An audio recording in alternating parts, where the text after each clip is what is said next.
Why is your credit card being declined for online purchases is a common issue many people face when trying to make online purchases. There are several reasons why this may happen, and it is essential to understand these reasons to resolve the issue promptly. Firstly, one of the primary reasons for a declined credit card is insufficient funds in the account. When you try to make a purchase online, the merchant checks with your bank to see if you have enough money in your account to cover the transaction. If you do not have sufficient funds, the transaction will be declined. Another reason for a declined credit card is incorrect information. If you enter incorrect credit card details, such as the card number, expiration date, or security code, the transaction will not go through. It is crucial to ensure that you enter the correct information to avoid any issues. Additionally, credit card companies have security measures in place to prevent fraudulent transactions.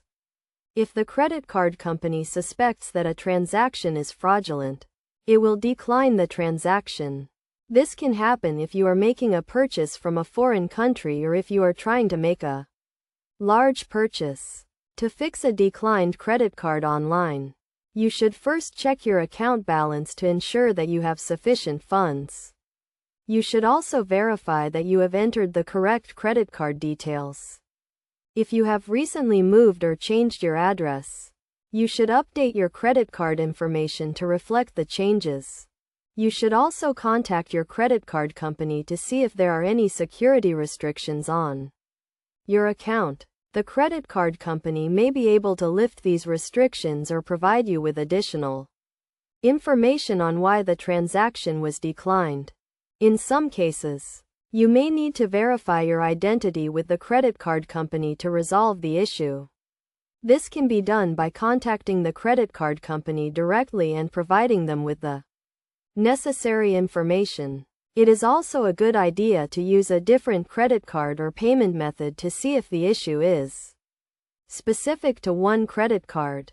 If you are still having trouble, you may want to contact the merchant to see if they can assist you with the issue. In conclusion, a declined credit card can be frustrating, but it is often an easy issue to resolve. By checking your account balance, verifying your credit card details, and contacting your credit card company, you can quickly resolve the issue and complete your online purchase.